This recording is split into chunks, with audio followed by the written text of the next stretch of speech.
Kabarnya, Tribuners, ada mayat perempuan yang ditemukan mengapung di Sungai Lei Suraya, Desa Sigrun, Kecamatan Sultan Daulat, Subulus Salam, Aceh, pada Selasa 2 Desember 2025. Dan diduga mayat ini merupakan korban banjir. Korban diperkirakan terdampak banjir dari aliran Sungai Lei Suraya yang hulunya ini dari Lawe Alas, Kabupaten Aceh Utara. Jadi awal mula penemuan mayat ini diketahui dari warga yang hendak berangkat mencari ikan di aliran Sungai Lei Suraya. Aksi yang kemudian memberitahu warga sekitar untuk selanjutnya diinformasikan kepada Polsek Sultan Daulat Polres Subulus Salam. Nah, kemudian pada pukul 8:30 waktu Indonesia Barat, personel Polsek dan Koramil Sultan Daulat akhirnya tiba di tempat kejadian perkara. Dari pihak kepolisian, ini kemudian langsung mengevakuasi jenazah dari aliran sungai bersama masyarakat. Dari hasil identifikasi oleh dokter ahli RSUD dan unit identifikasi Satreskrim Polres Subulus Salam, jenazah ini berjenis kelamin perempuan dengan tinggi badan ini kira-kira 150 cm. Kemudian untuk sampel sidik jari dan DNA jenazah kini sedang dalam proses oleh pihak RSUD. Sementara itu, kondisi jenazah saat ditemukan dalam kondisi membengkak. Diperkirakan sudah lebih 3 hari jenazah ini hanyut mengapung di sungai. Sementara itu, pada Selasa sore, 1 dari 4 orang yang dilaporkan hilang akibat banjir bandang di Nagan Raya ditemukan dalam kondisi meninggal dunia. Ada jenazah korban Faisal yang berumur 28 tahun, merupakan warga Aceh Barat. Ditemukan dalam lumpur bekas banjir bandang di kawasan Gunung Kong, Kecamatan Darul Makmur, Nagan Raya. Faisal ini sedang berada di Gunung Kong Nagan ketika peristiwa banjir bandang terjadi. Kemudian dari data yang didapat dari tim Serambi News di Gunung Kong ini ada 3 orang yang hilang, yakni 2 orang asal Aceh Barat dan 1 orang asal Sumatera Utara. Sementara seorang lainnya ini hilang di Botong Ateh dan masih dalam pencarian.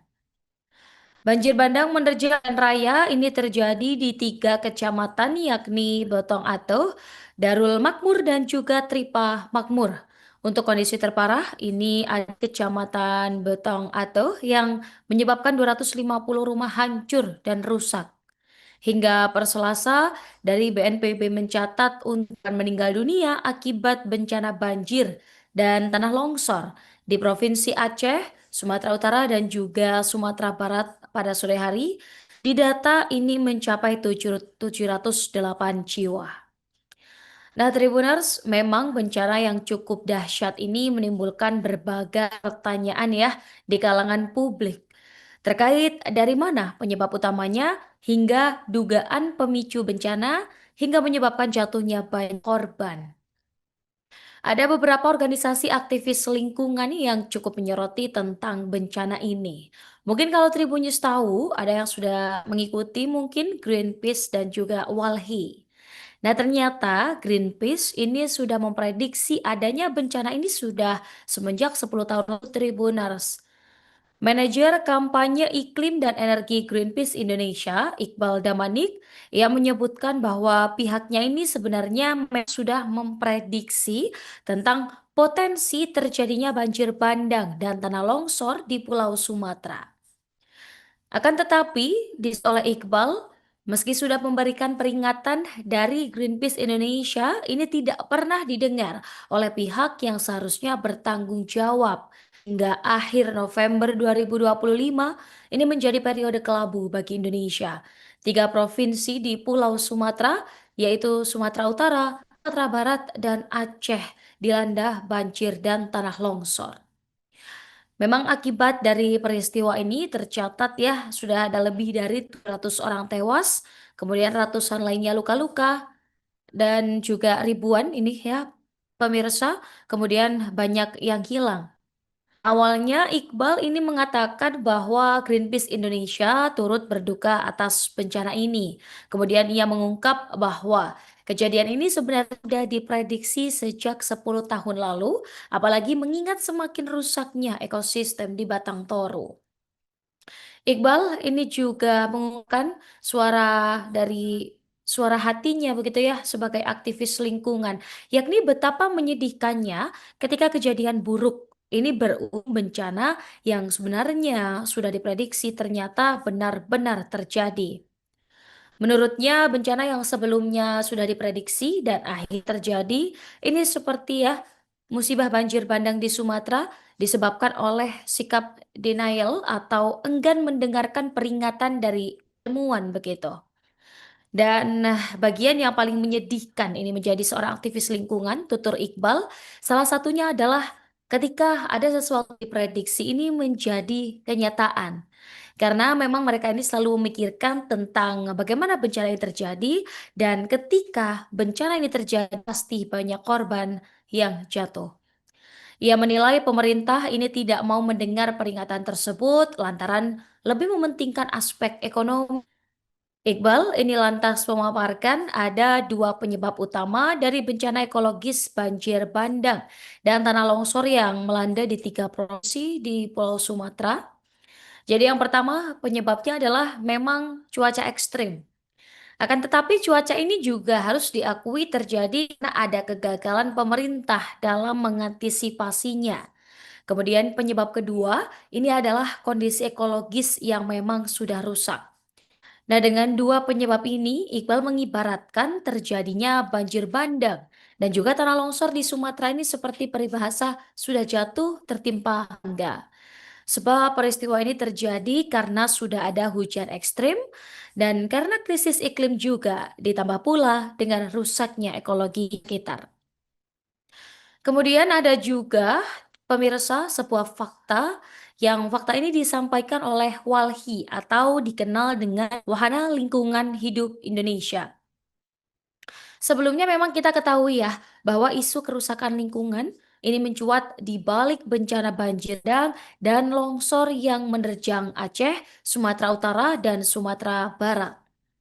Banjir bandang yang menewaskan ratusan orang ini diduga dipicu adanya penebangan pohon liar atau illegal logging. Nah, isu tersebut menguat setelah ditemukannya memang viral juga ya di media sosial banyak kayu gelondongan yang ikut terbawa banjir baik di wilayah Sumatera Utara dan Sumatera Barat.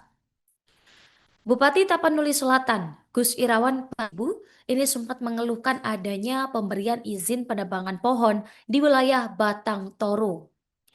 Karena memang Tapanuli Selatan, Sumatera Utara ini merupakan satu wilayah yang paling terdampak dalam bencana banjir dan longsor Sumatera.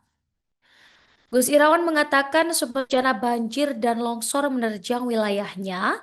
Dari pihaknya ini sempat menerima surat pada Juli 2025 dari Direktorat Pengelolaan Hutan Lestari Kementerian Kehutanan yang isinya ini menghentikan sementara pengelolaan hak atas tanah kerjasama korporasi dengan masyarakat setempat untuk mengambil kayu.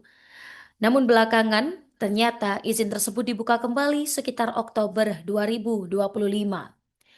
Atas kejadian ini, Pemkab Tapsel merasa keberatan dan melayangkan surat pada 14 November 2025 ke Direktorat Pengelolaan Hutan Lestari Kemenhut. Isinya ini mengusulkan untuk menghentikan aktivitas penebangan hutan. Namun memang sebelum ada tindak lanjut yang lebih begitu ya dari pihak Kemenhut, banjir bandang telah menerjang wilayah tersebut.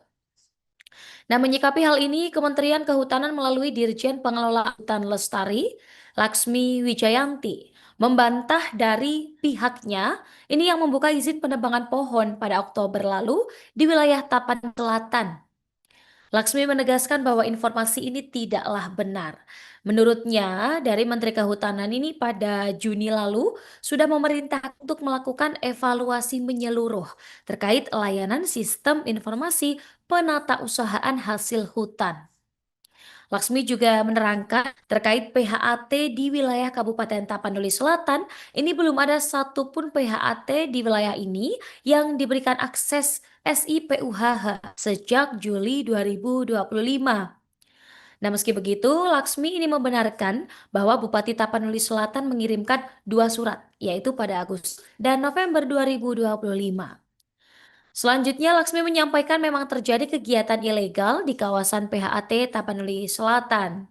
Nah, terjadinya kegiatan ilegal ini, Walhi mengungkap bahwa dalam 8 tahun terakhir, Walhi Sumut ini telah mengkritisi terus-menerus terkait model pengelolaan Batang Toru.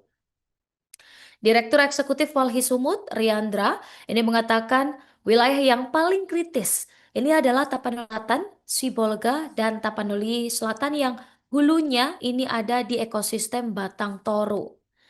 Nah, misalnya saja PLTA Batang Toru ini selain akan memutus habitat orangutan dan harimau, juga merusak badan-badan sungai dan aliran sungai yang menjadi daya dukung dan daya tampung lingkungan. Selain itu juga terkait pertambangan emas yang berada tepat di Sungai Batang Toru, desa-desa lain di Kecamatan Sipirok ini juga ada aktivitas kemitraan kebun kayu dengan PT Toba Pelestari yang akhirnya mengalihfungsikan hutan.